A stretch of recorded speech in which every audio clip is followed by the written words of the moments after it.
Today on the JakeMcBoss podcast, our guest is Craig from the Anfield Agenda. 7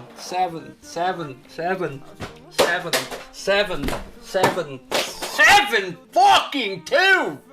Craig talks about his life with Asperger's and anxiety and his troubles growing up in Dublin during the 90s. I'm on disability allowance. I've been open about this from day one on the channel. I have general anxiety disorder and Asperger's, and I don't really leave the house. So I had said to my wife that by the end of this season, if we don't make it to a point where I can come off that system and go as self-employed full-time, I would quit. Craig touches on his experience with his family, which led him to a dark time in his life. Alcoholism has run in my family for a while, and both my parents were fond of a drink. And when I was going through 5th into 6th year, my mum recalled something from her youth that, like many victims of sexual assault do, only rears its head later in life.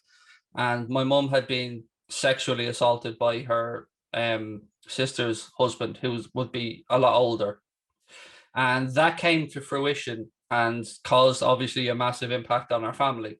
The real sad part was they lived 5 doors away from us, but inevitably has turned a corner with his wonderful wife and kids, as his career with the Anfield Agenda has amounted to nearly 100,000 subscribers on YouTube. Just hit it! Just hit it! There's no need to take it on a date, bring it out for dinner, try and fucking romanticize it. Just put your foot through it, buddy, and that's it. Would have been 2-0. Hope you guys enjoy. Let's get straight into the podcast.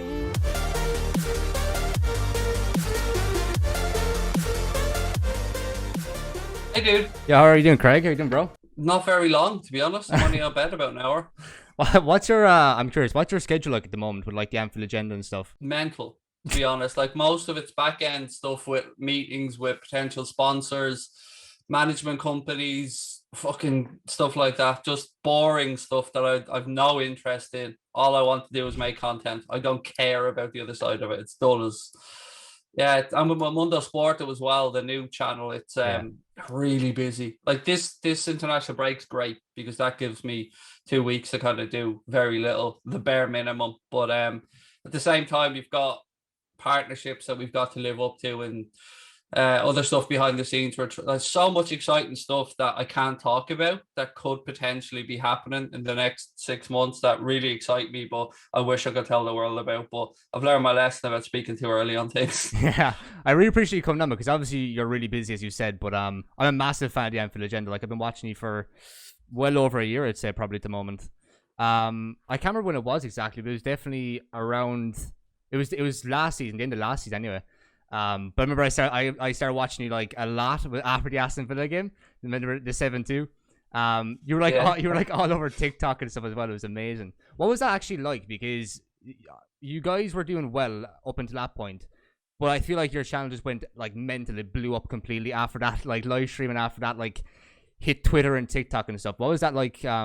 Being involved in? Honestly, when we finished the game, so I did the watch along and I finished the game, and I looked down and my phone had like so many WhatsApp messages, and I didn't even remember like slagging off United or the 7-7.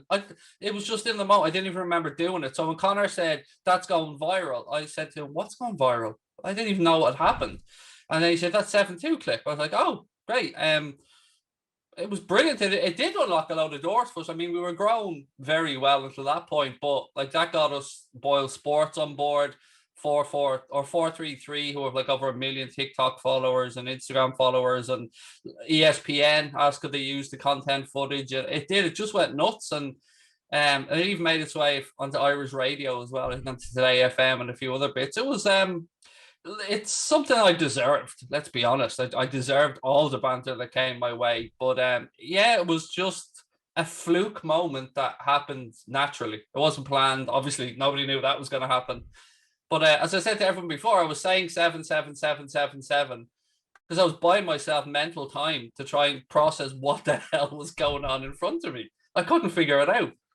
Did you kind of like play up to the camera a little bit as well? Like, as you said, you saw your phone going off. Did you kind of like go, okay, I can kind of nail it here? Or was it just like spur of the moment? Did it just happen? Oh no, the phone was afterwards. I never really look at my phone much during streams. I usually turn it upside down, but it was after the stream had finished. I looked at my phone and there's all these things on it. No, I didn't play up to the camera. I was genuinely having a meltdown. Like if I watch football at home, my wife for years just thought I was this lone lunatic that watched football, that screamed at the television, not knowing that, every man, woman, and football fan around the world kind of does similar. So when the channel started and she seen other people were like, oh yeah, I do this as well, I'm similar at home. She's like, oh my God, I'm not just married to a lunatic. They're all lunatics. I was watching the match. So what I normally do is I have either you or True Geordie up on one monitor, have Sky go on the other watching the match, and I was actually like really upset for like a few days after that because that was like the first big loss we had under Klopp one day. It was like the only big like massive result, and we had like Van Dijk at the back and everything. It was a massive shock. It was horrible. Like everything, it was the perfect storm of everything that could have gone wrong. Deflections, terrible play. It was, and of course, to come off the back of me taking the piss out of United beforehand, losing 6-1 to Spurs, I never, ever, ever expected that to happen because we felt invincible at that point. Like we were, I think, 5 points clear at the top of the league, even with the players we had out. And I was fully convinced we were going to go back to back. And yeah, we know what's happened since then. It's just all fallen apart. But thankfully, the channel's still doing really well. And it's the tough thing is like you get all these views and attention and people come to your channel and a lot of them come to slag you off, like let's be honest about it, but it's one thing getting that viral moment, but it's another thing trying to capture it and keep the audience. So Yeah. if people see the viral moment, what I found pleasing is a lot of people have seen it and then come in and go, oh, so he's not like that all the time. He is actually a rational human being that does interact and have some fun. So a lot of people come in to slag you and then end up going, oh, actually, these people are all right. Our community's all right. The subscribers are nice and they stick around. And I'd say now, in the past, since we started Mundo Sporto, I think my Twitter following and all the other accounts, I think half of them are United fans at this point. Yeah. Which is mad. It's been amazing actually to like watch the channel grow because, an Irish channel, football channel. So I don't know, like a lot of people I think would be in the same boat as me. You watch Mark Goldbridge, you watch the United Stand and AFD and stuff, and you'd love for it to be like a Liverpool fan channel. We've never really had something like that until you came along. Obviously the Redmen TV, I think, but I think your content particularly because you're Irish and it kind of relates to a lot of us is amazing. Just as a fan to have like a Liverpool Irish fan channel, it's amazing. I started the channel with Connor on that basis because we felt, I don't want to say excluded, but there is a certain air of entitlement around some aspects of local Liverpool fans. Yeah. Not all of them by any means, but there are some. So you had the Anfield rap, who are still, in my eyes, the gold standard of all football content. I think they're absolutely phenomenal at what they do. Got Redmen TV, who are brilliant, but are more professional, have to be careful of what they say because they have involvement with the club. But then I said, do you know what? These people are catering to the hardcore football fan that wants that Scouse voice. But like there's an audience around the world that dwarfs that little elite content creators. Yeah. And they want a voice. They want somebody who doesn't care if they've supported the club a week or 10 years or doesn't know every single aspect of it. They just want to feel like they're being appreciated and that they have a voice. And that was our goal from day one, to reach those people. There's definitely like a group of fans, and you were saying it there, a group of fans who are like, if you're not from Liverpool, you can't support the club. So I feel like, especially on YouTube, because it's like, it's the entire world. You've India, you've like all the globe watching, YouTube, right? So you have like all these fans who don't get to watch the games in real time. They don't get to, some of them might even be able to watch the game. So to see your reaction and to have and you have a fantastic community on the Anfield Agenda. It's amazing, truly. It's important because that last part that you spoke about there, the people that can't watch the game, that's the reason why I went to the play-by-play aspect of what I do, because football, a lot of people have been priced out of the game. Like we all speak about obviously not being able to get to Anfield because of the tickets and how scarce they are, but we also forget that the cost of shirts are so expensive now, and the cost of all the TV packages you need, BT, Sky. If you're in the UK, then you've got to have Amazon Prime for some of this stuff as well. And there are people in the world who just can't get to see it. So we just want to give them a feeling that they're part of it, that they're part of the Liverpool fan base. Now, I've no right to say I speak for the Liverpool fan base in any way, shape or form, because I don't. But I promise you, when we started the channel, I went into it, one, having never watched football fan content. So I didn't know how I should interact with people or what. I've seen a bit of Mark, that was it, a bit of Goldbridge. And two, we just we said if we get to 5,000 subscribers, that's our dream. Mark Albert's a very good friend of mine. Like we've got a really good partnership with the guys at the United Stand behind the scenes. Yeah. Like we help each other out. What's Mark like one-on-one? Because I feel like he's just himself on camera and off camera. What's he like just like talking to him one-on-one, I suppose? Genuine as they come, as honest and as genuine and as trustworthy and as clever. And I've never seen somebody as hardworking. Honestly, I don't know where Mark gets the hours from. He's He is. amazing. I've once I proved my loyalty to him behind the scenes, but I've built trust with him over 3 years, and he knows he can trust me. And we have a lot of deep conversations. Like even when I'm on holidays, he'd be messaging me and stuff. And we go back and forth. And Drawdy, the guy who does their images and stuff, he's amazing, and they're very good friends of ours. And we think we're actually, again, I don't want to give away too much. We're flirting of a show with me and Mark at the minute, a regular show, because we think we can maybe form something kickoff-ish long term. Yeah. But Is that like the goal for you guys? Like obviously, because the kickoff is like it's up there. It's just the top of fan. I kind of guess like fan opinion on YouTube and Twitch and stuff. Is that kind of the long term goal to get up to that kind of standard? Maybe. Yeah, I don't know if we'll ever have the equipment that True Geordie and Lawrence now have been able to get. I mean, the behind the scenes stuff there is crazy, and I've actually met Lawrence. He's a really nice guy. I've filmed with a few of the lads. Elliot I've met as well. Elliot Hackney is amazing. He has I'm getting Blue Van Man. I don't know if you know Blue Van Man as well, but I was of course, Leicester City fan. Yeah, I'm trying to get him on. Well, actually, he's coming on in a couple of weeks' time, but I'd love to get Elliot on as well, because I feel like Elliot definitely helped Blue Van Man and True Geordie and kind of get everyone together. He's like the glue that holds everyone together. He's an absolutely amazing guy. He's so well connected as well within the betting industry and stuff like that. He's a very nice person. I did some stuff at 888 a couple of years ago, and the Playbook is the company that do all their PR stuff. So they invited myself and Connor over to the launch of La Liga TV last January, just before COVID broke out. So we went over there for that, and we met Lawrence, and we met Elliot Hackney, and we met Guillaume Balaguer, and we met Graham Hunter, and we met Gus Poyet, and the president of La Liga was there, and who else? Oh, Miguel Delaney, and just so many other journalists. Like, it was just this networking opportunity that I'd never had before. And like everybody was in the room trying to get over to Gus Poyet and trying to find out where Mauricio Pochettino was. But I made a beeline for Graham Hunter, because I don't know if you know who Graham Hunter is, like, but to me, Graham Hunter is the person that inspired me to make content. He's the voice of Spanish football, along with Guillaume Balaguer from back in the day. And now he's a friend of mine who I speak to on a regular basis. And that to me has been like something like money couldn't put a price on. To become friends with the person who inspired me to do content, like, wow, that to me has just been amazing. What's the feeling like going from? Did you say you started the year last year on 5,000 subscribers or around that? No. When we started the channel, our goal was to hit 5,000 subscribers. So we're 3 years old. We'll be 3 years old in May. This May coming up will be 3 years old. So what was it like? Sorry, what was it like? Like, it's kind of hard for me to put into words. What was it like going from like the little guy, into a room with all these guys, just kind of meeting them and whatever? What's it like? What's the feeling like? It's actually one of relief, because you realize that there's no aura around anybody. They don't have this special thing that you don't have. They're just hardworking, normal, charismatic people who have worked their way to get where they are. That was the thing. Like, you see, everybody's frail, everybody has faults, and the first thing I did with Graham Hunter was I asked him, could I have a picture, like, as you would? And he said, yeah, do you want to have a chat? Like, do you want to have a chat? And I said, yeah, if you've got a few minutes. He said, fuck that, of course I've got minutes. So he jumped us up on the stage, on the main stage where all the event was going to be held. And we sat there and recorded a half-hour interview on the main stage of the event. Like, and, he could do that because he was Graham Hunter. But if I tried to jump up there, I would have been arrested. But yeah, that stuff like that was amazing. There are some people in the industry who, I won't lie to you, they're horrible people. They really are.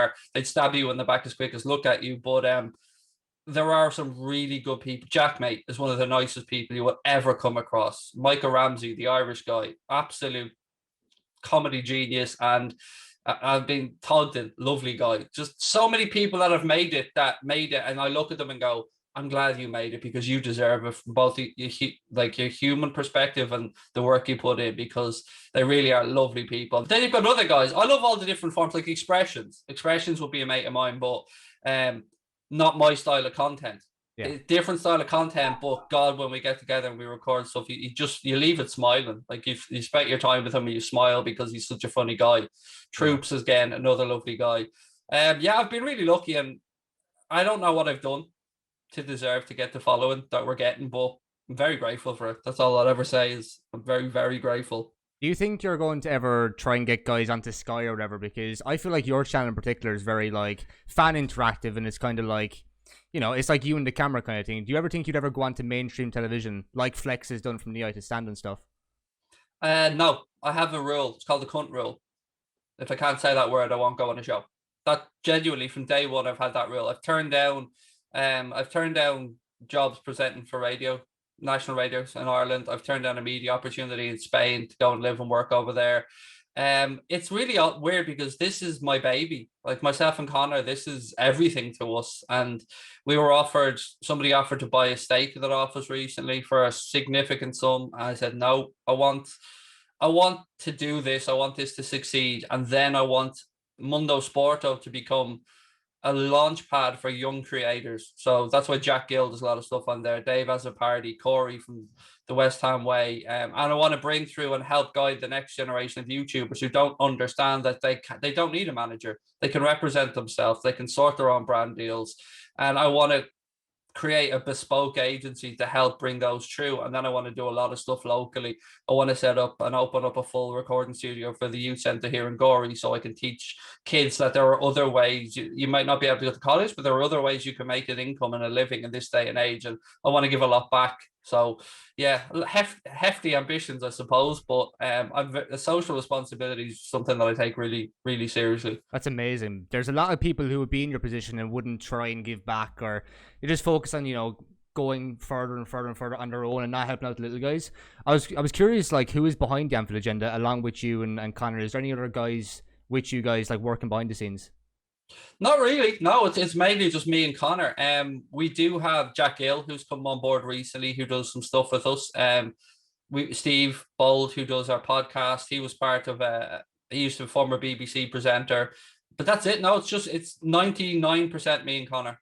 Just the two of us. How would you guys start originally? Like just Anfield Agenda. How did you guys start? You giving me like a reason, like why you started, but how did you guys start originally? So I used to do a podcast. I had a couple of different podcasts. I started off writing articles for Anfield Index, and then as you were allowed to write articles for them, you were able to go on a podcast they had called the Writers Podcast, where you discussed other articles. So I did that podcast for a little bit, and then I decided I wanted to do my own. So we started a podcast called the Anfield Road Wolves, and then we did that. That broke up because of internal arguments, basically, and people going off and being poached by different podcasts. And some people wanted to do stuff for Redman TV who were sniffing around us at the time. And I always wanted to be in full creative control of everything. So I said no and just dissolved the podcast. So I was starting a new podcast, and I said, I need some artwork here because I'm not technically gifted with that side of it at all. So I put up a message on Twitter, a post saying, anybody out there, any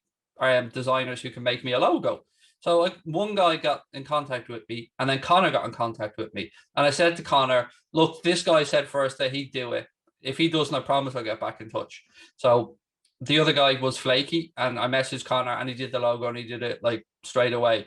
So we started doing little bits and pieces like that together, a couple of logos for podcasts. He started doing some tech stuff. And then we were over in John Lennon Airport one day, and he said to me, why don't we move this to YouTube?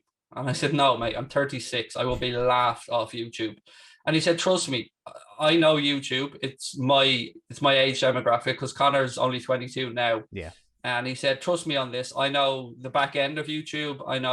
I think I'll be able to work this. So I said, right, let's go.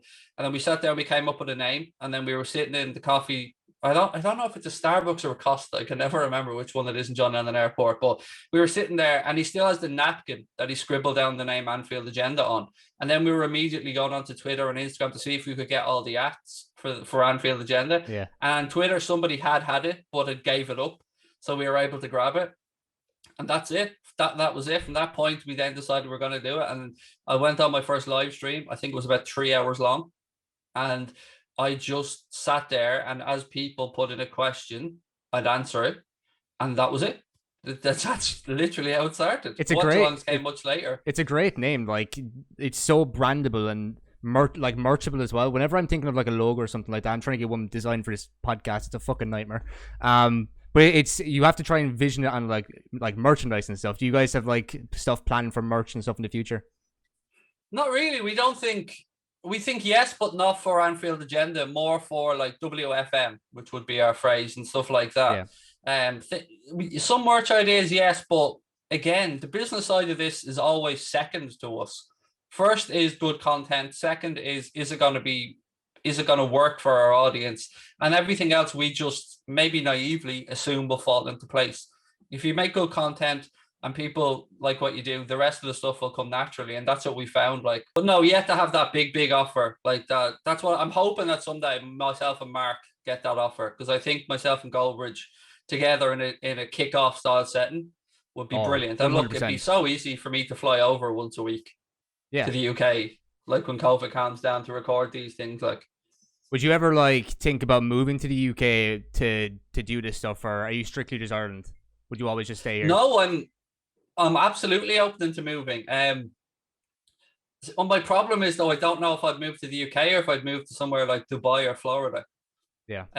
Dubai, from a tax perspective, if we were to set up the business, is far more appealing, as is the weather, of course. But yeah, the UK certainly is somewhere strategically that I would probably get a lot more work from.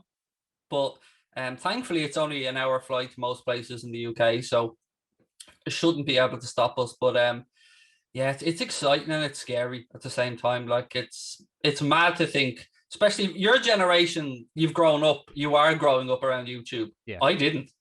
Like, I'm 39. I grew up like, I would laugh at people watching gamers. Like, I would think, why are they watching somebody playing a computer game? And then I seen some of the clips of KSI, and then I'd seen some Jacksepticeye stuff, and I just thought, oh, okay, I get it. And then I see Mark's watch-alongs, and I thought, oh, I get it. But then I think I can bring my own thing to this. I can bring my own personality to it. So yeah, it's all new to me. And I remember sitting down with my father-in-law at the time, saying, who's like 72 now, saying like, we're gonna do this, and he basically laughed at me to say, you're never gonna make a living from that. The 1% make a living from that. And I went back to him 2 weeks ago and I said, hey, guess what, I'm about to make a living from this. And he still doesn't get it, God bless him, but he's always been very good to us. My wife, however, has been amazing. Like, my daughter, it's been toughest on my daughter, actually. She's nearly 17. So half of her school know who I am at this point. So for her, I was always concerned that I didn't want her to have the cringy dad who, will go in and like people would be slagging her off. But actually, a lot of her friends watch the channel, which has been nice for her. It's really my son. I've an autistic child, and he's just turned 9. And God bless him, he turned around to my wife last week and he didn't realize that everybody's daddy wasn't a YouTuber. I swear, he genuinely said that to my wife. Is everybody's daddy not a YouTuber? And no, he isn't. But my daughter, she wants Sidemen merch. That's what she wants. She wants me. She's just hoping that someday I get to know the guys from the Sidemen and I can introduce her, because she's a massive fan of all their stuff. And she's the whole family have been amazing. They've always been really supportive, and the kids, it was weird going on holidays last year. Well, I say last year, before COVID, about 3 months before COVID, and being recognized in the airport, and like I was off paying for stuff in Boots in the airport, and I came back and my wife and daughter said there was a family over there pointing to you, and it was the first time my daughter had experienced somebody noticing me, and that was a nice moment. But at the same time, you're always aware that you are representing your family. And but you are doing it for them as well. At the end of the day, it is to help improve all of our lives, and their driving force behind everything I do. What was I want to talk about everything that happened. Like, you nearly quit the Anfield Agenda, for people who don't know. A couple of weeks back, and on Mother's Day, your wife turned around and said, you can keep doing YouTube and the Anfield Agenda and stuff. Do you want to kind of talk about everything that kind of happened there for people at home to listen to? So There's a massive misconception about YouTubers and income for a start. Like the people assume if you have a 50, 60, 70K channel, you're rated in. Far from the truth. I on disability allowance, I've been open about this from day one on the channel. I have general anxiety disorder and Asperger's, and I don't really leave the house. So I had said to my wife that by the end of this season, if we don't make it to a point where I can come off that system and go as self-employed full-time, I would quit, because it's been 3 years of my family of, missing family occasions, birthdays, and not my kids' birthdays, but family dues, and taking over the living room to do the streams and spending hour upon hour editing, doing stuff, and just spend time away from the family. And they've made huge sacrifices and never complained about it. So I said, look, at the end of this season, if I don't make it, I'll give away. And something happened that meant that a potential revenue source that would have allowed me to go full time disappeared. And I just said then it's not going to be possible. So I said, as I promised my wife, I'm going to quit at the end of the season. The channel will carry on, but I'm going to step away from it. And I'm going to go off and, help from behind the scenes, but do what I've said.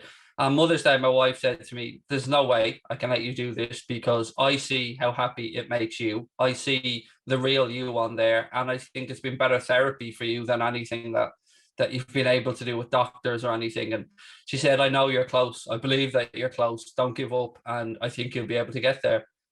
I And that think was it, I basically. I think you guys will as well. There's just such raw potential with you and all the guys behind the Anfield agenda, even if it is just two of you guys. But there's so much potential for you guys to go a million, 2 million subs just from just sticking with what you're doing. It's actually amazing. I've never believed in, like, I'm not somebody who has an ego. So I've always said the same phrase. I don't know why anyone watches, but I really appreciate that they do. And I don't say that just to pay lip service. I genuinely never understood it. But bit by bit, through working with my psychologist and trying to figure out who I am, because like my backstory, I don't want to depress anyone, but it is really, really, really bad. Like I've Do you had want to go into that really at all, or difficult. do you want to go into that in this podcast? I'm always happy to go into, but I don't want to depress your pod. Like, no, it's completely fine. We had a guy called Genesis on a few weeks ago, and he was kind of just talking about his life. He's been to prison a couple of times and stuff like that. So my audience likes that sort of stuff. If you want to talk about it, it's completely up to you, though. sure. So where to begin? Right. Alcoholism has run in my family for a while, and both my parents were fond of a drink. And when I was going through fifth into sixth year, my mum recalled something from her youth that, like many victims of sexual assault do, only rears its head later in life. And my mum had been sexually assaulted by her sister's husband, who would be a lot older. And that came to fruition and caused obviously a massive impact on our family. The real sad part was they lived 5 doors away from us, and it divided my parents apart. They both turned to drink. My mum started attempting suicide. She'd attempted suicide. I'd had to leave school a couple of times because she'd have been rushed to hospital, or she would have set the carpet in our sitting room on fire, or the police would be at our house. And so around the December time, the year I was doing my leaving certificate, I honestly can't remember if I'd done my mocks yet or not, but it was around that time. My mum took this overdose of paracetamol, and most people think that paracetamol is just a harmless tablet you take for a headache, but it's actually one of the worst things you can overdose on because it really attacks your liver. Yeah. So we were told that the next 48 hours for my mum was going to be really critical. And my dad had been somebody who would be really old school in that my mum would have been his first real girlfriend. That was his childhood love. And what was going on and seeing her fall apart was breaking him apart, and he turned to drink. But so that 48 hours, she deteriorated rapidly. And we were given time to say goodbye to her because she was being put into a medically induced coma, and her liver stats were so bad that we were given time to say goodbye to her. And we said goodbye to her. I went home from the hospital with my dad, and it was New Year's Eve into New Year's Day. They were taking the last blood test, and if her liver count didn't show any progress, then that was going to be the end of it. But for some reason, that last blood test was delayed a little bit. And so the blood test came back and it showed a very slight improvement in her liver count. And they said, look, this could be an anomaly, or this could be a sign of maybe she's coming back. So she woke up eventually. She came through it, came out the other side of it. The doctors were shocked. Everybody was shocked. And she came back to somewhat full health. But the mental impact of what had happened earlier in life, she never dealt with. So eventually, my father and mother split up completely. I moved out with my now wife into Dublin city centre into an apartment. But it was during that time their relationship really broke down, and I would be getting phone calls being put. I'm an only child, so I was getting pulled one way or the other, and I was getting said it's his fault, it's her fault, and all this kind of stuff. And it led to me having my first ever panic attack. And I jumped into the shower of our apartment and it just turned on the cold water. I thought I was having a heart attack. I didn't know what was happening. So I ended up in the Mater Hospital. I was told it was a panic attack, and then I went about the process of learning to cope with that. But very shortly afterwards, I moved home and to look after my dad, because my mum they'd separate. My mum had moved out, and I moved home to look after my dad. And he, this is pretty distressing, but my wife and I used to take shifts of sleep because he would cry out in pain in the middle of the night with the pain he was in from his liver, and he refused to allow any doctors to come in. So that went on for a while, and eventually he got so bad he was hallucinating and stuff that he was brought into the hospital, and unfortunately he passed away. After he passed away, my mum got real bitchy, for want of a better word, that she thought I took his side because I stayed with him because he was dying, and she evicted me out of the family home and basically made me homeless the day after the funeral, or very soon after my dad's funeral. And so my relationship with my mum had never been great. And then a few years passed on. She got remarried, and she eventually took her own life with an overdose. And that was really difficult. So as an only child, I went through all of that. I got screwed out of my inheritance, which left what should have been maybe 400 grand coming my way, going to people who my dad had never met. My mother and father are buried in a grave up in Shangana together because that's what my mum wanted. And I'm an only child, and yet I don't own the deeds to that grave. My mother's husband does, and he plans on going in on top of my mum and dad, and I have no say over that. So all of that stuff together with my own troubles, which led me to a spell in Dublin County Stress Clinic, which people would know as St. John of God's perhaps, for drug-induced psychosis from medical prescribed drugs and stuff that I was just taking to try to get through it. I had a breakdown, and yeah, life was really difficult for the next, I don't know, there was therapy and anger and bitterness, and then all of a sudden, when the channel started, my life changed because I became able to open up, and I became able to accept kindness, and I wasn't on guard all the time, and I wasn't somebody who, thought everybody was out to screw me, and was very angry. And so the channel's nearly saved my life, to be honest with you. And it's why it hurts me so much when I hear so many lies spread about me on social media, to say I'm either, I'm screwing people over, or I'm cheating the system. I've been the most transparent YouTuber you'll ever come across. I've given aspect of my life to the public that nobody would do, because I think it's important. I've always been an advocate to speak up for both mental health and in transparency in everything we've done, because we're a community YouTube channel. And the reason I keep talking about mental health is because I've lost a friend to suicide under the age of 30. I've lost my mother to it. My wife lost friends to it. And it's one of the biggest killers, if not the biggest killer of males under 30 in Ireland. And I think it's really important we speak up about it. And if it takes me to put my life and my dirty laundry, for want of a better phrase, out there for people to see, so be it. I'm happy if it helps one person, because I feel like I'll owe the Anfield Agenda community more than I'll ever receive from them, from what they've done for me and allowed me to be who I am. It took me the longest time to realize I don't have to be a macho male. I don't have to be what my family was, what my uncles are, what the generation before me was. I can be me. I can be me. I can be an open, loving, big softy, which is who I am inside, really. And the channel allowed me to do that. And they allowed me to be me and never judged me for it. So I'll always owe our subscribers that amazing debt of gratitude, and I'll never be able to thank them for it. That's why it hurt so much when I was about to walk away. Like, I had days of crying, days of tears. And that's why my wife's been so amazing, because she's our number one supporter behind the scenes. Like, I told you it was dark, man. And I probably left out half of that. I really appreciate you sharing that with me. That's I didn't know any of that about you. I wasn't going to ask you anything about that, so I really appreciate you opening up and sharing that with me. It's a lot to process, really, because when you see a person who's obviously like yourself has gone through so much, I can't even compare that to what I've gone through in life. So I really appreciate that. Do you think your wife has been the rock, the one consistent, I suppose, in your life that's kind of helped you get through everything?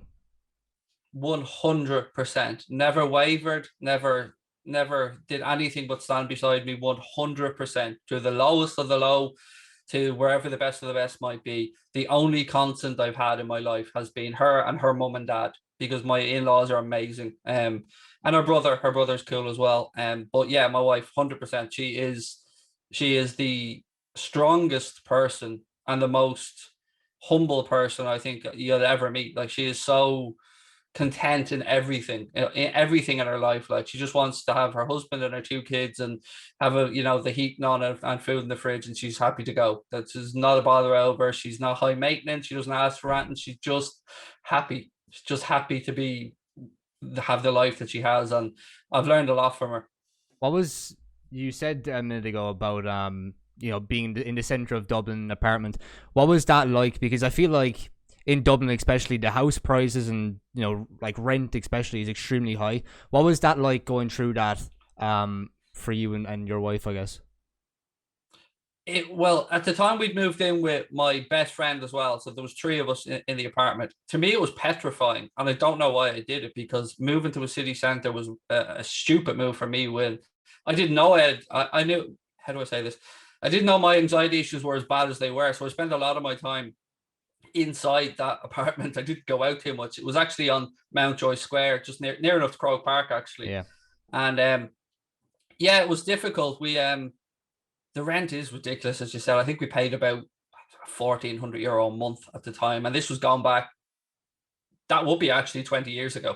That would be 20 years ago now. So yeah, it was expensive. It was difficult. I ran into a load of debt, because after my mum had booted me out of the house, I ended up taking the first month and 2's rent, because you need, a month's rent, a month deposit, off my credit card, which then put me immediately on the back foot. Then I got into a whole load of debt, and that debt spiraled, and I went to MABs, and I told you, I've only scratched the surface, mate, of some of the stuff that I've been through, and it's taken me probably 15 years, maybe longer, to get to a point where I'm back to zero again, and can start my life again.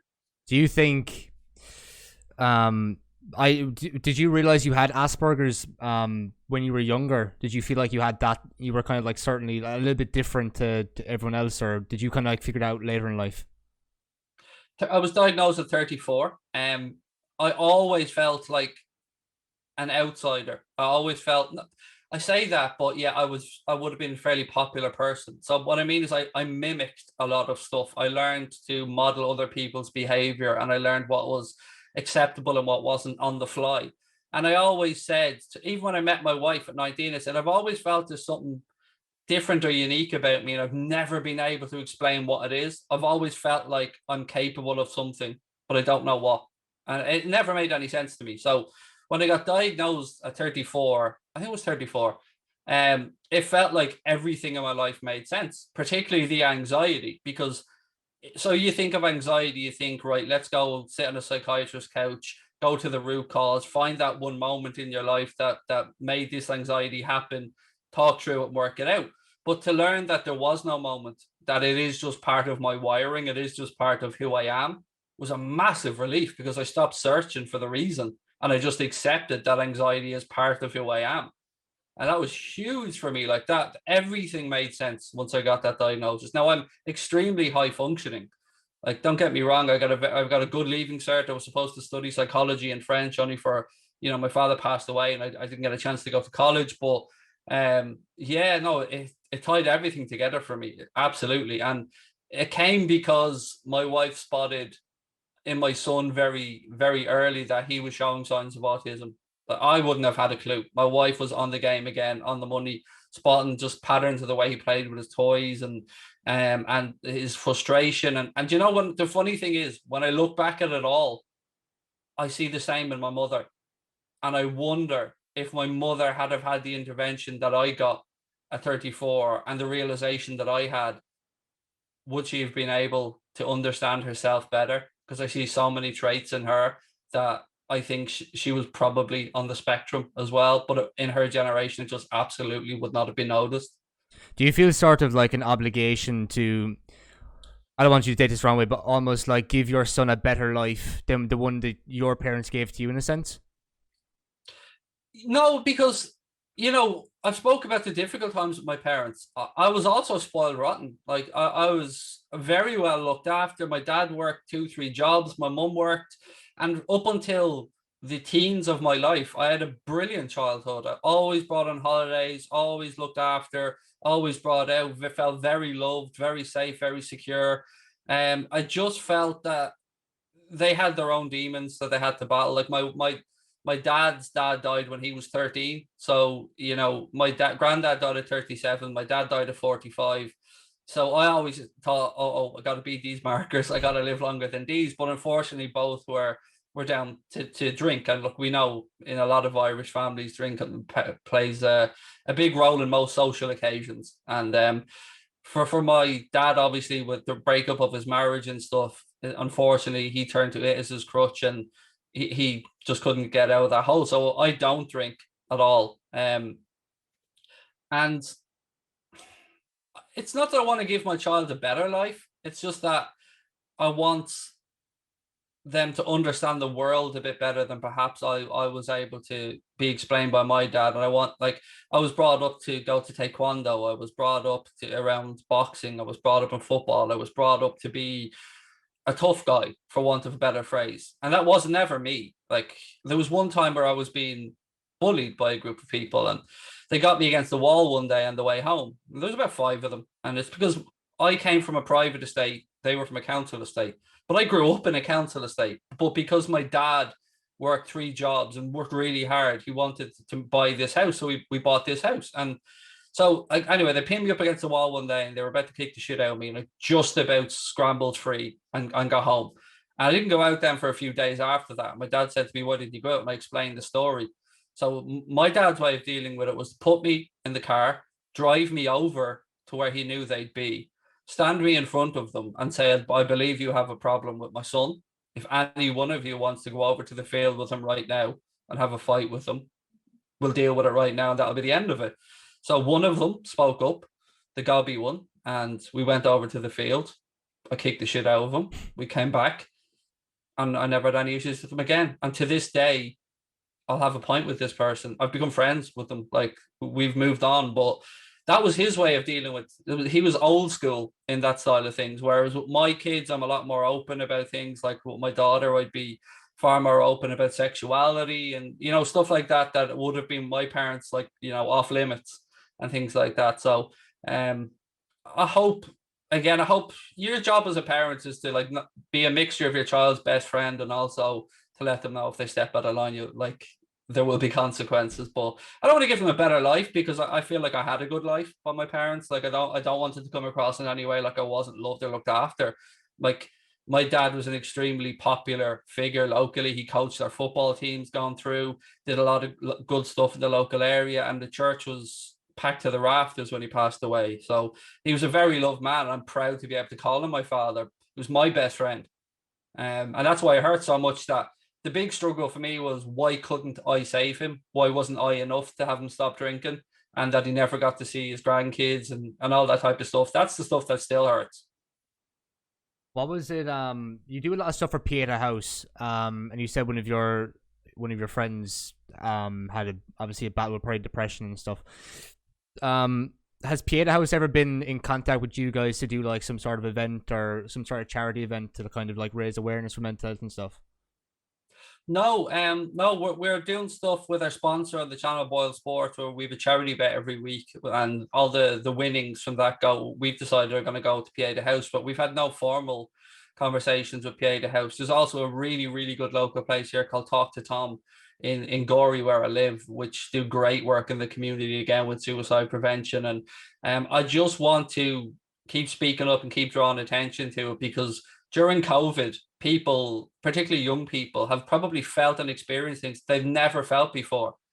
Isolation, frustration, loneliness, sadness, stuff that they may not have experienced only for this lockdown that we've all been in. So for me, goal number one was to stream right the way through lockdown, make sure I'm there every night or as many nights as I can, make sure people get that interaction. And it was a social aspect more than anything else. And I'm going to continue to do more stuff and to try and raise more money for PA the House and for Talk to Tom.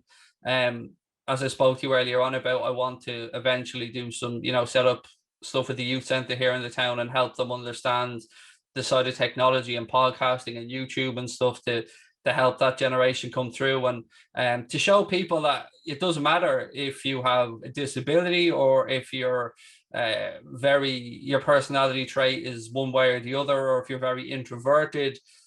We all have something that we can bring to the world, and we all have some unique talent that we can give.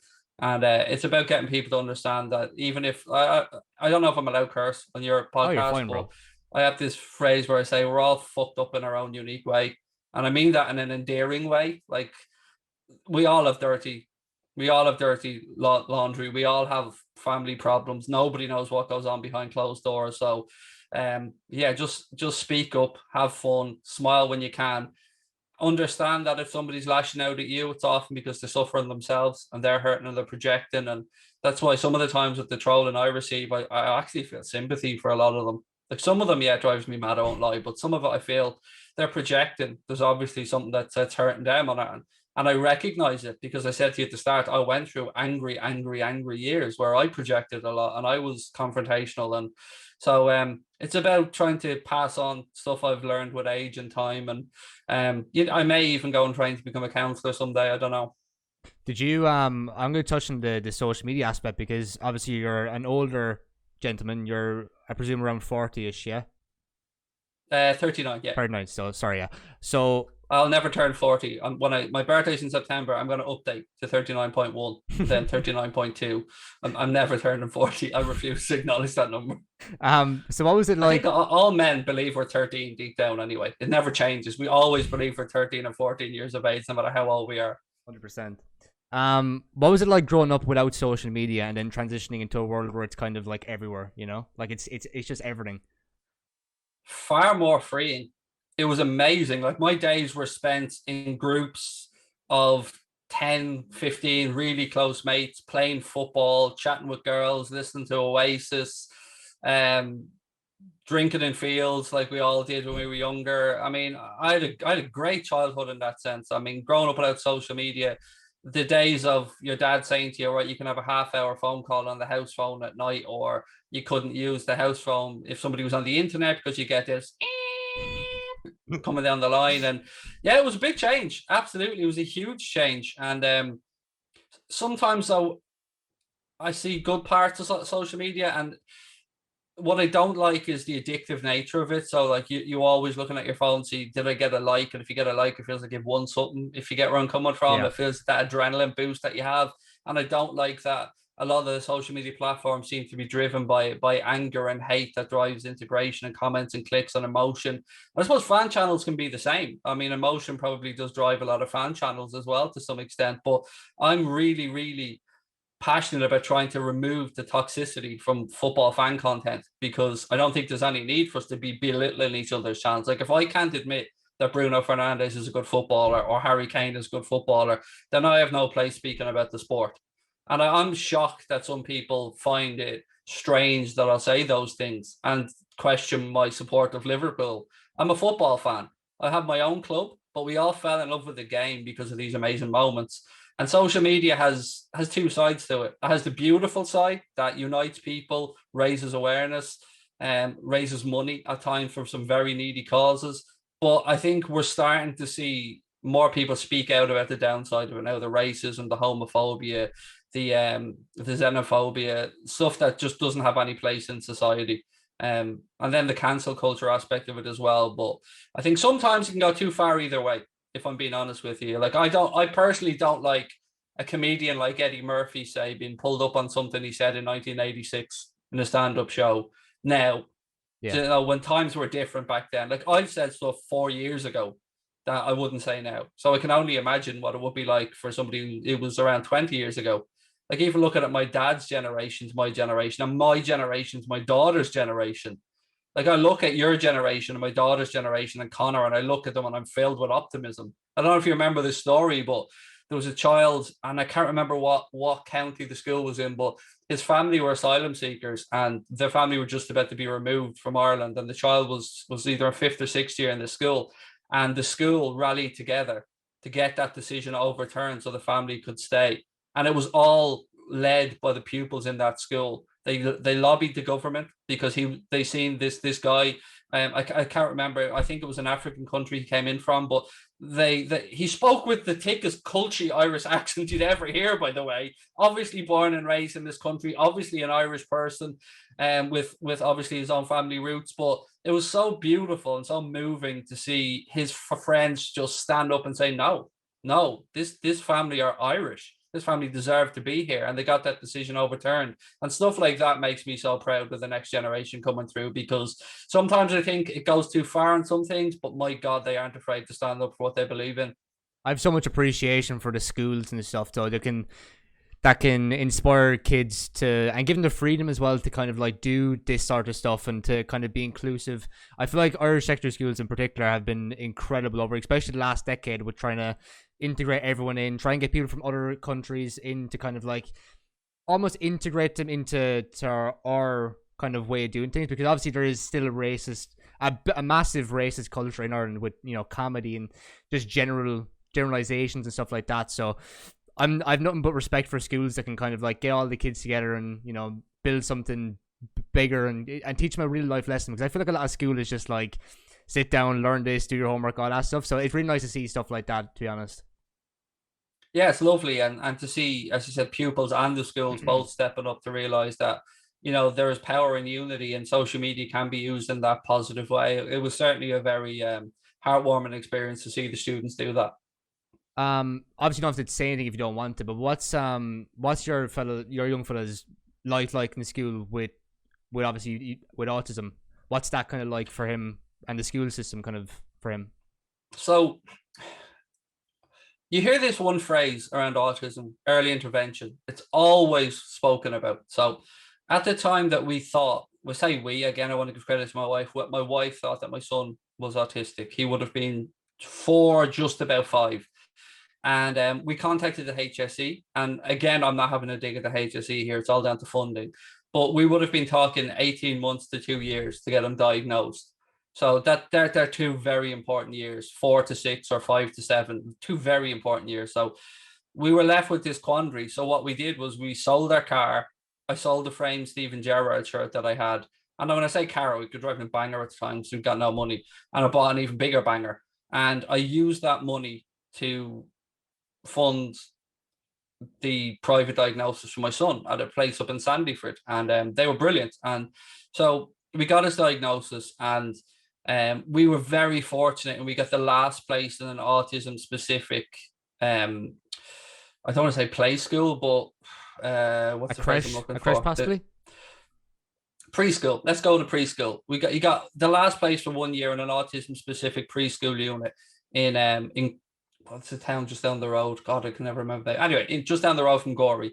So he went there for a year, and then he went on to secondary, or to primary school, sorry. And within the space of that 1 year, and junior infants and senior infants, he's now, because of the amazing work of the teachers, and I mean amazing, he's now mainstream. Now he still has an SNA, a special needs assistant, and he still has a sensory room in the school if he needs to go to, but he's he's so intelligent. Like he's ridiculously. He went up. My wife went up to a garage today because our car is due to be serviced, and he went in with my wife and he was speaking. And he's a car nut, like he's an absolute. His first question was, "When was Renault? When was Renault formed as a company?" This is what he was asking the guy in the shop. Like he's so smart. I've no doubts in my mind that my little dude is going to go on and do great stuff, because some things doesn't work for him. Like many kids on the spectrum, parts of their mind work brilliantly in one way, not in the other. He still gets, frustrated a lot of the time, but I will give nothing but credit to the teachers and the special needs assistants who have done an amazing job and transformed my son, along with my wife and myself. But they deserve most of the credit, because he is now a well-adjusted, very, very happy child, and it's down to those teachers. I was in school obviously recently. I'm out of school roughly about a year now.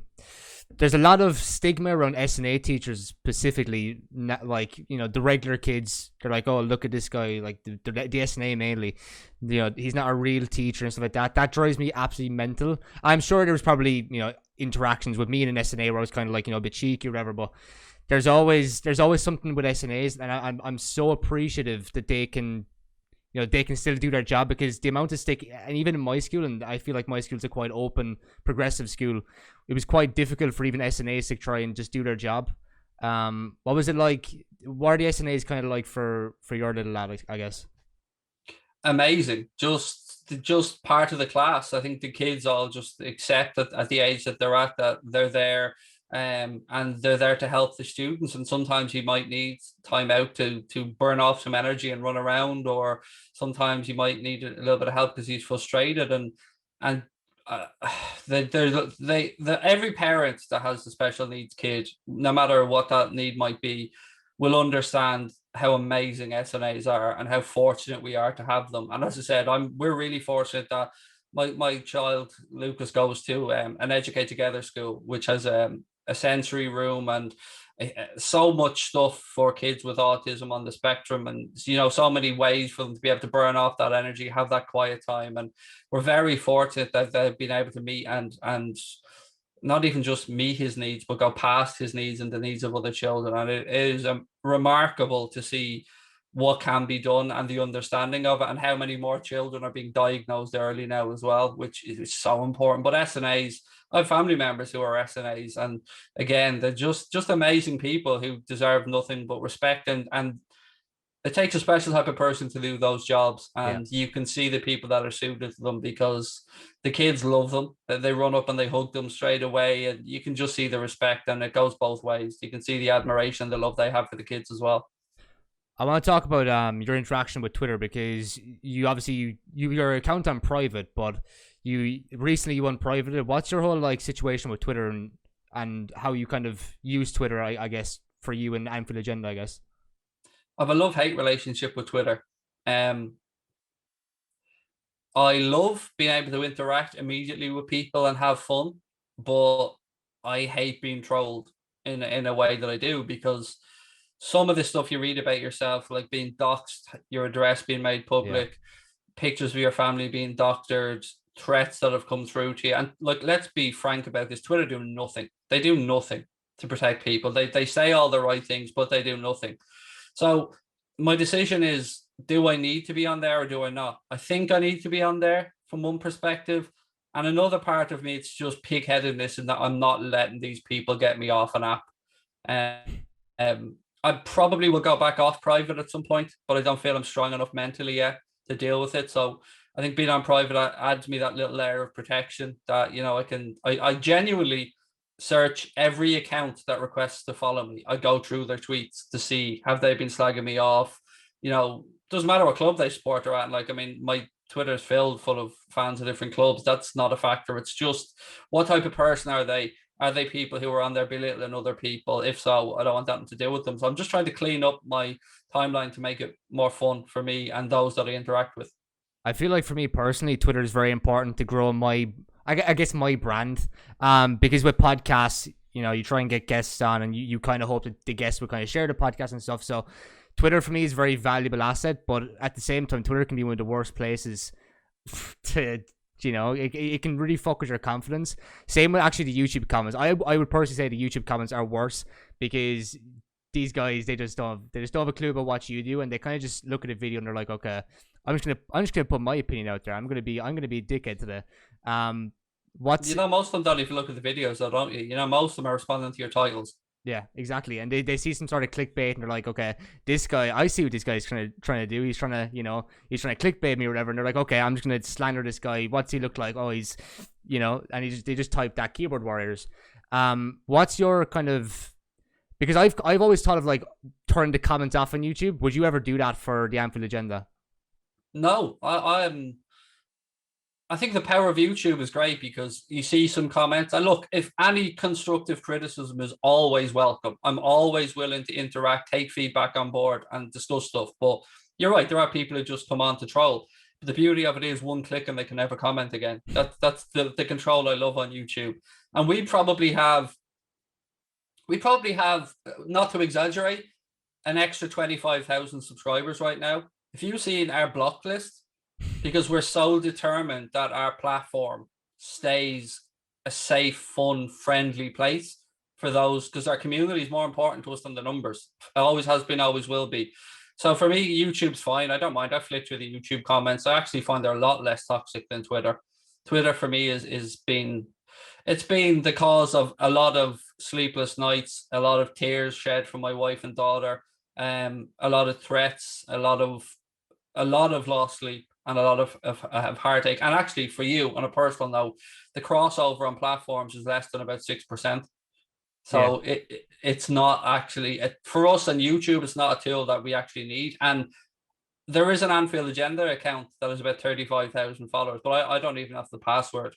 Connor and Jack Gill run that. I don't want anything to do with it because I don't want to see the negativity. I want to focus on interacting with people who want us to do well, want our community to do well, want our subscribers to do well, and want to add and contribute to that. I don't want to give time to negativity, and I don't want to give time to try and win somebody over who's no intention of ever wishing you or our community well. So it's trying to hone and focus on the positives and stay positive. What's the worst, again, it's kind of a weird question, what's kind of the worst thing that you've kind of heard or received from social media like Twitter and stuff like that? Reports to the social welfare, reports to the tax man, my address being made public, pictures of my wife and kids being doxered, false quotes of mine put out there, linking me as a Liverpool fan to have done stuff with the Sun newspaper, which of course I've never done and never would do. Just everything, lie after lie after lie. And the question is, do you confront all the lies and address them and give them the power, or do you say nothing? Yeah, that's what I'm trying to learn, and I'm still, be really honest, I'm still trying to learn that because if I can be really blunt and really honest, most of the trolling I get is from either Irish people or Scousers. And again, how do I phrase this? I love Scousers. Any Scouser I've ever met has been amazing when I've been in the city, and the warmest, most friendly, welcoming people you'd ever ask to meet.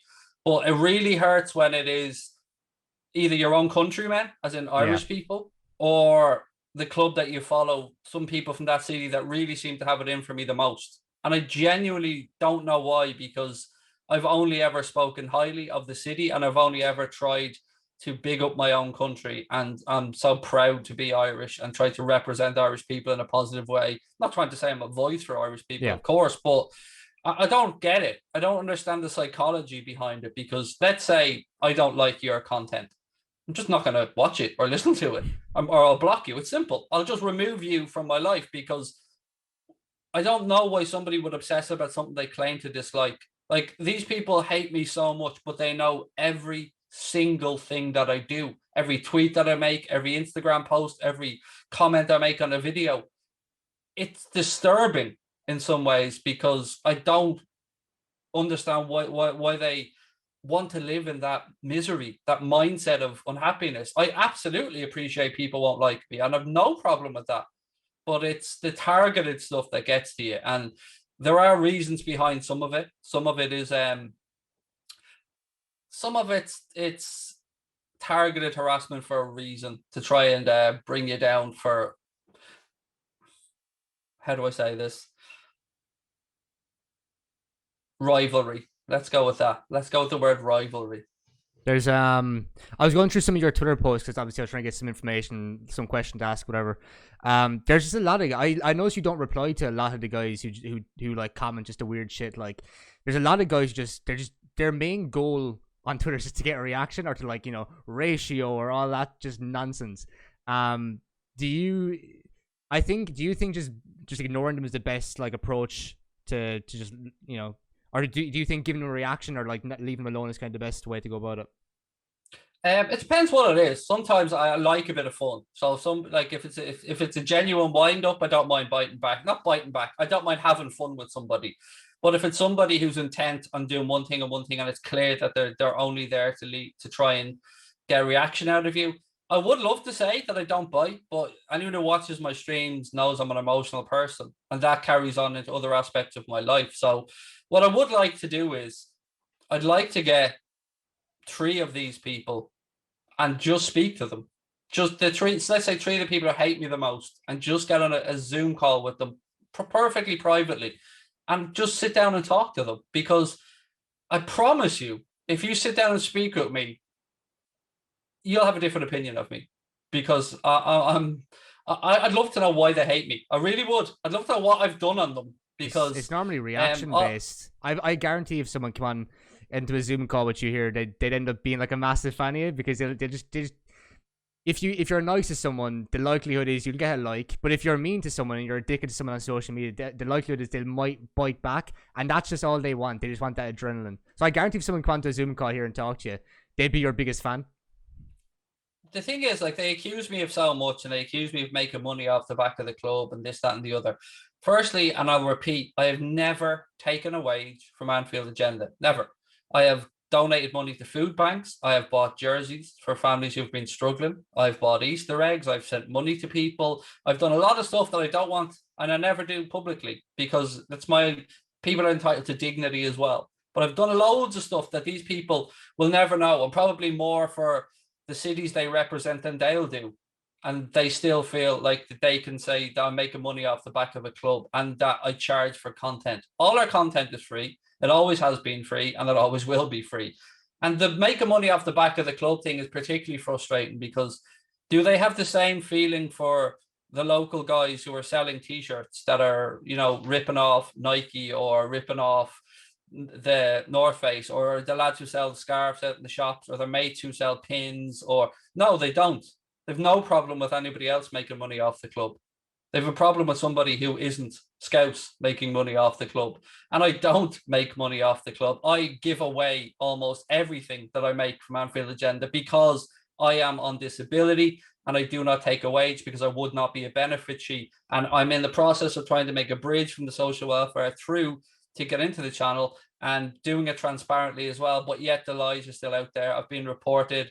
I've spent months with my wife going through paperwork and stress, and these people have no idea, how much they've impacted my life in a negative way behind the scenes. But on the flip side, they also have no idea that without them, I would have quit years ago. It's only because of them that I'm still going, because I'm going to prove them wrong. I'm going to have the last laugh, and I'm going to become successful for my family and for my wife and for our community. And our community is going to become successful, and they're going to have to just sit there and take it. And that's going to be my payoff. What's it like trying to explain YouTube and like revenue from YouTube with like the social welfare and stuff like that? Because that's obviously, I'm trying to go down that avenue and stuff. What's it like trying to explain that you get this much money from YouTube and stuff like that? I don't get any money from YouTube. The YouTube channel isn't even registered to me. So that's conspiracy number 1 out the window. And with regards to sponsorship and stuff like that, most of the sponsorship deals that we do with any companies are usually to get stuff to give away. So let's say we hooked up with 3 Retro, and we hooked up with a few other companies. Like we hooked up with, I do stuff at New Hemp CBD. I don't make a penny from that, but I ask for a discount for our customers instead, or for our viewers instead. And for Tree Retro, I asked for shirts to give away instead. Kyo's, I asked for crisps to give away instead. I think we've bought 25 or 30 football shirts or to give away. Like, it's never been about money for us. Money eventually may become a byproduct, but the social welfare have been very understanding, because look at it this way. They're seeing somebody who they know can't leave their house. They know can't go outside. They know through psychologist letters, piles of files, doctor's reports, and they've seen me try to be proactive and try to create a business from nothing with my mate that will allow me to get out of that trap and move into a more positive person in society who can contribute to society through taxes, who can help with community projects, and who can do better things. And that's exactly what they want. And to be fair, they've always been very, very good. Like, there was a few years back, a friend of mine it was Ireland's biggest supplement chain. And he asked me would I go up and help him in his warehouse. So there was only going to be 4 people in the warehouse. So I thought, okay, let's give this a bash. Not that many people. So I rang the social welfare at the time and I said, look, I'm thinking of doing this. And they said, look, you go and give it a crack for a year. If it doesn't work out, get back on the phone to us and we promise you within a week, we'll put you back on. So I worked with him for a while and it got to a stage where he pulled me aside and said, look, you are so stressed. I came in one night at 3 a.m. because I thought I'd mislabeled something. And I drove from my house in Gorey to Enniskerry, which is about 45 minutes away. At 3 a.m., unlocked the premises, went in to check one label on the product because I couldn't sleep. And I hadn't even made the mistake, which was the really annoying part. So then I drove home and I just got more and more stressed. And he's probably one of my best friends, and said to me, I can't do this to you, mate. You're going to have to stop this. So I had to give it up and go back. And I just wish people would understand, like they say, how can I go on holidays if I have anxiety issues? They don't see the 2-3 weeks of work with a psychologist, the visualization, the Google Maps, all the checking of where you're going to be, the times of when busiest. They don't see the hard work that goes and the mindfulness and the stuff that goes into the other side of it. They just want the cheap digs. So that's why I say I'd love to talk to these people, because everything they accuse me of, I promise you I have an answer for. Horrible trap. Like, for me, it would be so easy to spend the rest of my life getting disability allowance and getting a bus pass, but I don't want to. I want to further myself. I didn't get a chance to go to college. I explained earlier on why. And I got into money problems. I had to chase that for years. But now I'm finally getting to a point where I'm trying to become more productive. And people want to take me and drag me down and pull me back away from it. And I don't understand the begrudgery, because most of what I want to do will involve giving back to my local area with regards to training young people to do, how to become a podcaster, how to make YouTube content, working with PA the House and Talk to Tom. I want to go on and I want to speak to people who've maybe suffered through things that I've gone through with regards to addiction, or regards to their parents suffering from alcoholism, or regards to being on your arse financially. Like, I'll be blunt with you. I drive a 10-year-old Renault Megane. I have genuinely right now about €234 on my bank account. I live in a council house. I by far live a flashy lifestyle. And people will say to me, how could you afford to go to Florida on holiday? Well, one, we save all year round. We don't drink, we don't smoke, we don't go out because we can't get a babysitter because of our son and stuff, and we've no family local to us. So we don't go out all year round. We save every single week for that 2-week holiday every year. And recently, my wife, last she was crashed into, and she got a few grand from that crash, and that allowed us to go on one of the holidays. But it's just some of the stuff you see written about you, it's just ridiculous. Like, they're saying, how can they afford to do this? Well, with all due respect, mate, every weekend I see you on Twitter, and I'm not sorry, this isn't you, this is me talking to a random person. You're in the pub, or you're out with your mates, or you're getting a few cans in, or you're buying cigarettes, or you're getting a Chinese, and that's your right to do. That's everyone live their own life in their own best way, but I don't do that. I save with my wife all year round to give us that 2 weeks, to give our family that time together, that break from the environment that we're in. And it refreshes me mentally, and the sun makes me feel like a different person, and it gives my kids those memories. So that's what it's always been about for me. And I hate the misconceptions. Tell me my content shit, no problem. But question my character and my methods or my motives as a person, and that hurts. I think a lot of people will watch this podcast and they'll actually see almost a different side to you because especially people who just drop in, they watch our content maybe for like 5-10 minutes, and especially with streaming content because they can just jump in, see a random 10 minutes of something, and then they'll hop back out and they'll rinse and repeat. So hopefully a lot of people will actually watch this and they'll see a different side to you and kind of get like a better understanding of you personally. That's the whole point of this podcast. I wanted to ask you something about what's your earliest memory with Liverpool, and how did supporting Liverpool help you kind of growing up as well as like an escape as well? Yeah, weirdly, it was my dad wasn't really much of a football fan growing up, and I've no brothers and sisters. My family would be a mix, my uncles, and that would be a mix of United Liverpool fans. But my earliest memory was, I've said this before, it was the game. My mum and dad were out with their friends in Raheny at the time, and they were, I like to call it a dinner party, but really I think it was Chinese in cans, if I'm being honest with it. Dinner parties just to try and make it sound much more alluring than it was.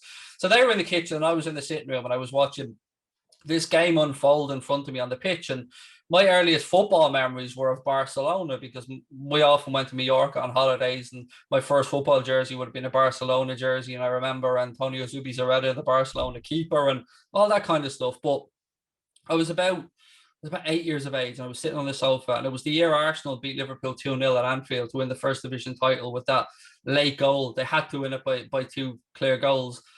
And that's the memory. That was the night that made me fall in love with Liverpool. It was a loss, but it was seeing the Anfield crowd stand and applaud the Arsenal players off the pitch, and seeing those red shirts and just seeing the noise inside that stadium, and just that captivated me. And that was it. I was hooked from that point. I've very clear memories because I didn't actually start like watching playing football myself until I was like maybe 8, 9, 10, possibly around that age. So one of my first memories was Steven Gerrard with the hat-trick against Everton. I think it was 2011, 12. One of the best experiences because like all the family and stuff be like, United fans and stuff. So they'd be like Everton, supporting Everton away. And it was like Gerrard scored a hat-trick. I think it was actually the same season I got that match attack. And it was just the best feeling. It does give you like a different element in your life that you can just kind of like escape to. And it's like a different... it's like a different part of your brain almost. You can sit down for 90 minutes and the only thing you're kind of focusing on is football.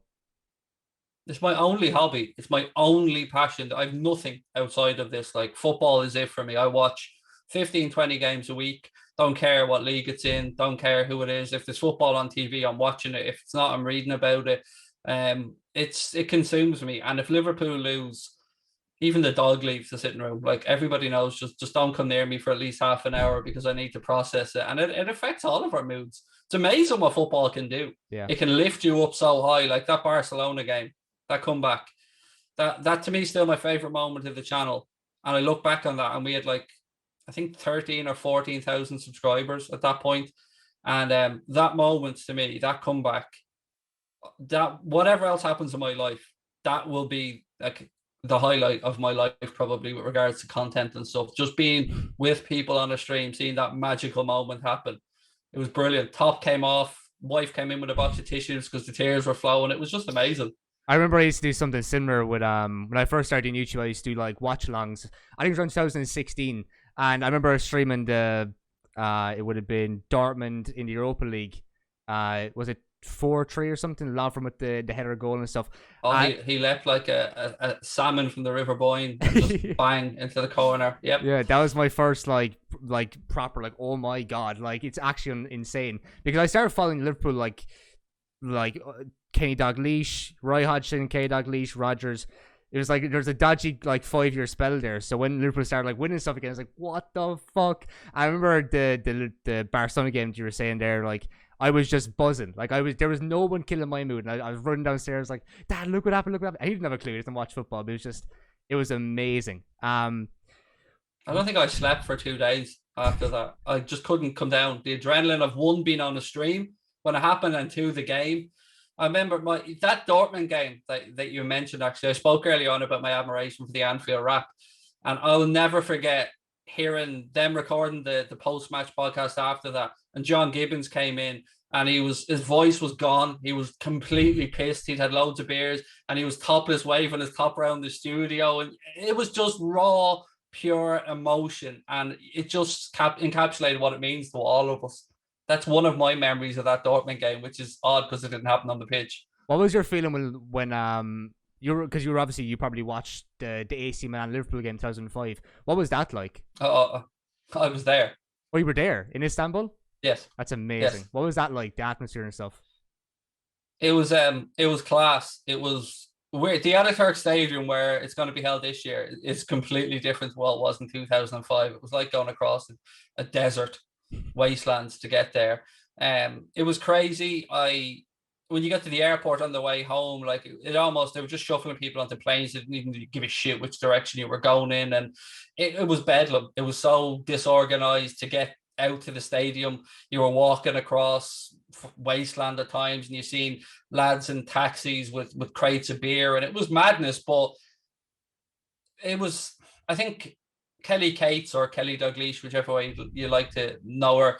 I think she described it best when she said, like, the "You'll Never Walk Alone" that was sung at half time, it was almost a hymn. It was Yeah. almost a prayer more than anything else. And there were people who left the stadium and people who, walked away at halftime. And I thought we were dead and buried. I'm like Carragher. I'm thinking, what's the biggest loss in the Champions League final history? I don't want this to be happening here, because look, you look at that Milan team and it was ridiculous. Yeah. It was beyond ridiculous who was on that pitch playing for them. Like, Jimmy Traore had no right being on that pitch.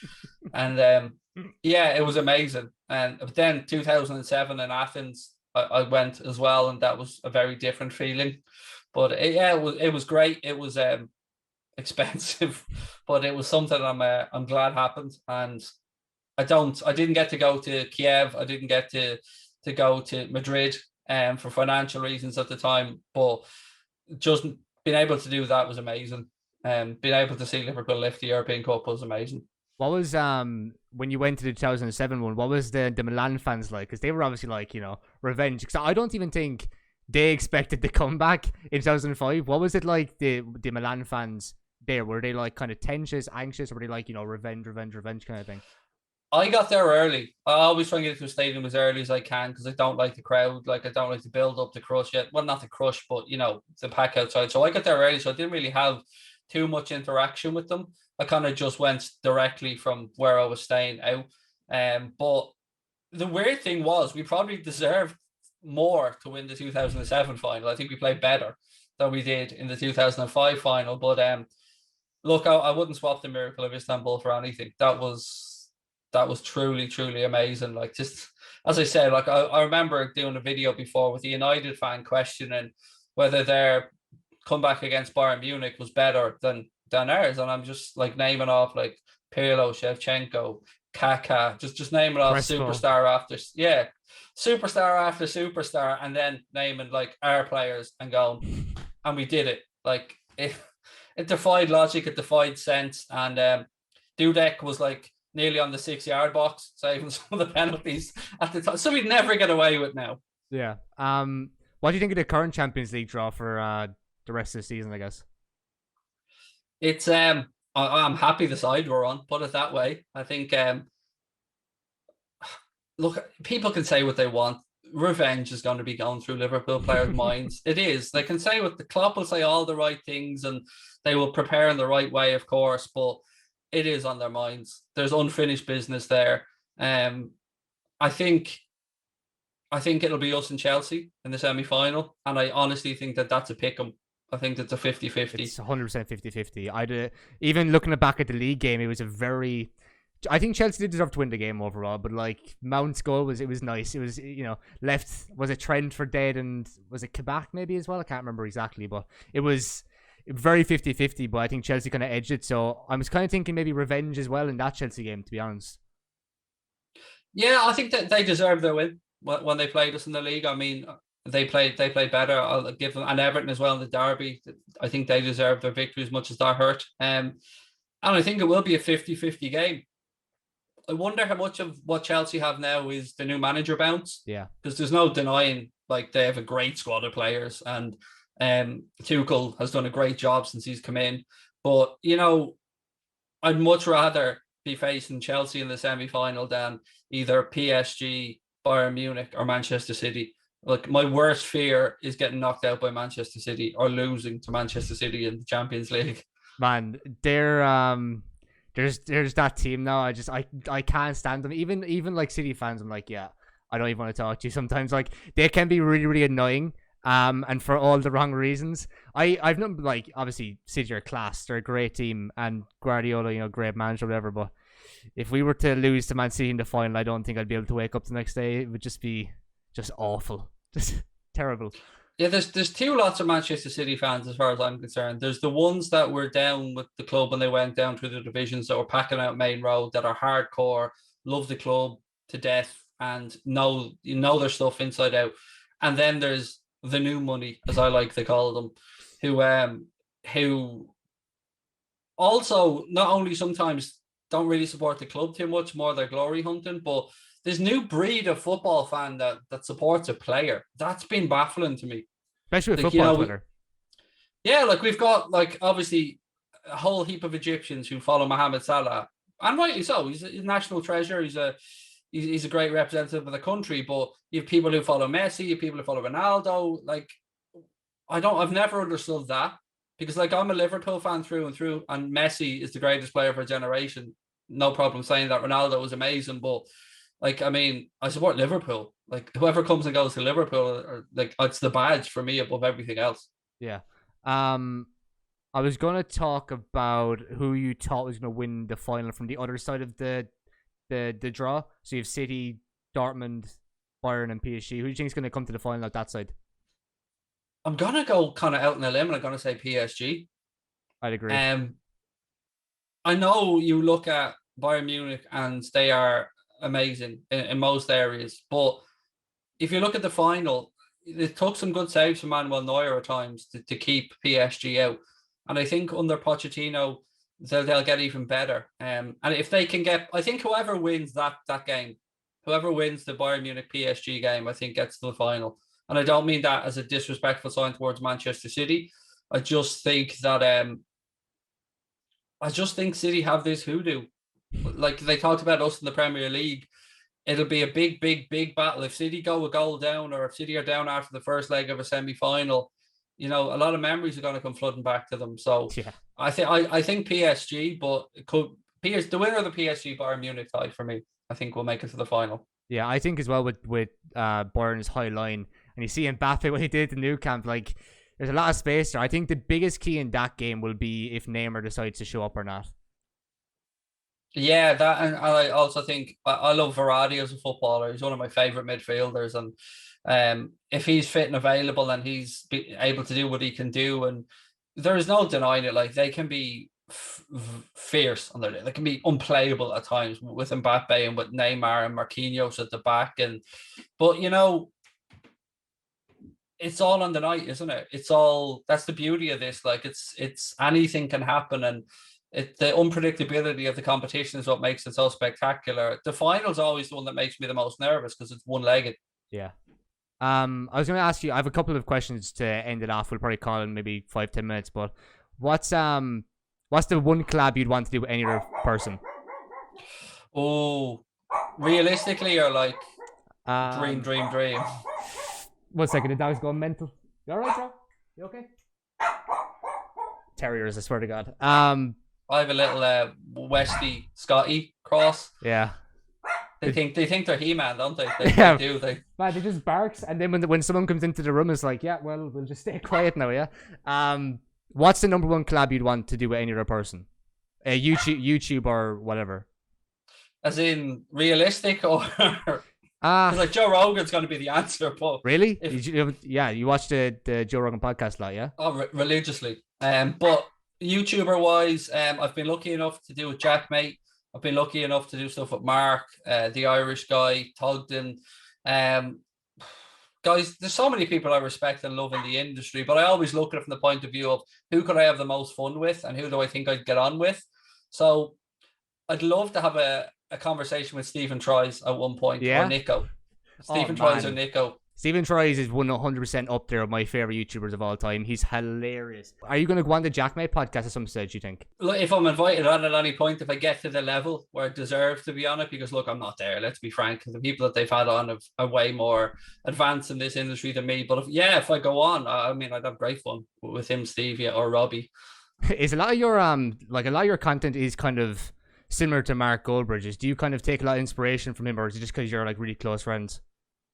Yeah, it's weird, isn't it? Like, I mean, BTEC Goldbridge, I think, will be on my headstone. But it's really funny because he pioneered the green screen side of fan content. So to not take some inspiration from what he does would just be stupidity. But as personalities, I think we're very different. I Yeah. mean, I use far more bad language than I think Mark would use, and I have a very different sense of humor to Mark's. But yeah, of course you take inspiration. You try and take inspiration from everybody that succeeds. You try and take stuff from through Geordie, but you then try and bring through your own personality and add your own twist to it, because you've got to have a unique selling point or nobody will watch. My last question is, where do you see yourself in 5 years' time with the Anfield agenda and yourself personally? I see myself being 39.4 years old. With the channel, I don't know. I want to branch out into more things. Like, I don't want to just like Liverpool. I always look at Anfield Agenda as the passion project, but I want to grow out and speak at I want a Joe Rogan-esque type podcast. I want to be able to talk on broad topics. I want to. I'm not funny, but I've always admired and wanted to try stand-up comedy. Yeah. So maybe push that. Although I don't think I'm funny, which is again a contradiction in itself. They're wanting to do that, but it's something that I think I want to push myself out of my comfort zone continuously. So I spoke before about nearly throwing up after my first podcast and being a bag of nerves doing content and stuff like that. I like to continue to try push myself out of my comfort zone. So I want to keep doing that. I want to bring through and help people, a younger generation, understand the industry and understand what their value and worth is, because I always found it really difficult to put a value on what we bring to any table with regards to a company, or how to measure your outreach, or what your CPM should be, or what way you should interact with regards to a contract. And I want to help people to understand that. And I want to actually start something. I don't think there's enough support for Irish YouTubers. I don't think that there's a network there. And I want to start a boutique agency maybe to help bring through and nurture that talent. I 100% agree. The Irish content creator scene is it's huge. Like, there's a lot of big, like you've Jacksepticeye, 25 million. You've Died in Ogla, a load of these big guys, but it's the little guys. There's so many of like, my level kind of people who stream every day and do gaming content and stuff. So I've never been reached out to by any mainstream Irish company, like network, like TV, radio. Never once, not one of them ever reached out to us. That's yeah, that to me is a travesty, because I think we should be looking to support up. Like, I've seen people on the Late Late Show class as influencers with 30,000 Instagram followers. Yeah, like on the Late Late Show, and I'm thinking, hang on a minute, like, I've more than that on Instagram, and I'm an ugly SOB. Our channel tries to do things in a positive way, and I'd like more Irish people to get that admiration, and more Irish YouTubers to get the chances, whether it be little radio slots, or whether it be maybe doing stuff at the League of Ireland, or there are more opportunities to come. And I think maybe it will, because RTE are always a little bit behind the times and stuff. They're always playing catch up. And I think the digital generation now, the reason I love Anfield Agenda so much is because I couldn't get a job in media before Anfield Agenda. But I love the fact that now Anfield Agenda, or your own podcast, or the United Stand, or whoever it might be, can just kick down the door and go, yeah, we're here, we're new media, deal with us, we're not going anywhere, learn to live with us. And I love that. That's a great attitude. That's like, it is like a goal is to be like, kind of like challenging mainstream media a little bit. If you're kind of like doing YouTube or like influencing, I guess, it is always like the next barrier is to, especially with Ireland, because Ireland's completely backwards. And I feel the biggest problem with the Late Late Show is they kind of get on people that, because with Instagram, you have like, there is like a lot more of an older audience who do go on Instagram. Like, my mother and father go on Instagram, they'd scroll through and they'd see people, like, there's one called Trisha's Transformation where she lost like a load of weight and stuff. And there's people like that kind of get onto the Late Late Show. So I do see the frustration. I forgot to say earlier on when we were talking, another thing I did was I did lose 103 pounds at one point in my life as well, and give up cigarettes at the very same time. So yeah, I forgot to speak about that as well, but that was again thanks to my wife and support, because when we got married I was like nearly 21 stone. Did you always kind of go away from alcohol, or was it kind of after what happened with your parents? No, I love it. Wasn't really what my parents. It's more if I was to have a drink, I'd get a hangover for 2 days and I'd be useless. Like I wouldn't be able to move. I'd be stuck to the sofa. Like it's more, it just didn't suit me more than anything else. It just didn't suit my personality type. So I stayed away from it for that reason. I never felt like I would go down the same road because I never felt like my dad would have a hangover and he'd want to drink to get rid of the hangover. Whereas I'd be just, no, give me a Kit Kat chunky and a can of Coke on the sofa and a game of football, and I'll just ride it out for the day with 2 paracetamol. Like, what's the CBD oil? Because obviously you guys are kind of sponsored, I guess like Anfield Agenda and CBDs. Or is it your personal stuff? It's personal stuff, and again, it's something I do completely free. I don't take any money from it. I asked for the discount code for our followers instead. CBD oil is it's something I've flirted with trying for years now. And I got in contact with New Hemp and we got chatting, and they sent me 1 bottle to try it first. And like anything else, it's not something you take and it will have an immediate effect. It takes time to get into your system. There's no THC in it. There's no hallucinogenics in it. It is just the parts. For me, it's about improvement. I have a problem with my jaw, and my jaw needs to be broken and reset. So I often get headaches and pain. So it's helped ease that inflammation. It's helped calm anxiety for me at times and help me sleep. And it's done the same for my wife. My wife takes CBD oil as well. It's something that it's not going to work for everybody, but it's something that I think is going to become far more widespread and well known because it's a miraculous plant, and some of the benefits of it are phenomenal. And I'm glad to see that CBD oil is available in Ireland. I'm glad to see that people are giving it a try, and the results I think that many people have had speak for themselves, of whether it be New Hemp or whether it be any other brand. It is an amazing thing, and it's helped me no end. It's calmed me. It's part of my daily routine. It tastes horrible though, I won't lie to you. Like there is a bit of an aftertaste to it, but it's brilliant. It's something that it really helped me, particularly at nighttime, like particularly with going to sleep and stuff like that. It doesn't make you drowsy or anything, but I think it certainly helps calm. Like I've tried everything from herbal sleeping tablets to different smells, sensory things, but CBD oil just worked for me, and it's worked for my inflammation in my jaw and stuff like that. And my wife has problems with her back, and it's worked for the inflammation she's had in her lower back, and saves her taking painkillers, and that's surely a good thing as far as I'm concerned. Yeah. What's your code for CBD oil, just so people can know who are listening and watching? WFM20. WFM20. I'll leave it in the description down below. With your social links, and will I leave your Twitter down below? Do you want people to interact with your Twitter? I'm fine either way. I'll be going through the accounts one by one way or the other. I'll put them in the description, and that's where we're going to wrap it up. A massive thanks to Craig for coming on and from the Anfield Agenda, and we'll talk to you on the next one. Cheers for watching. Slán go fóill.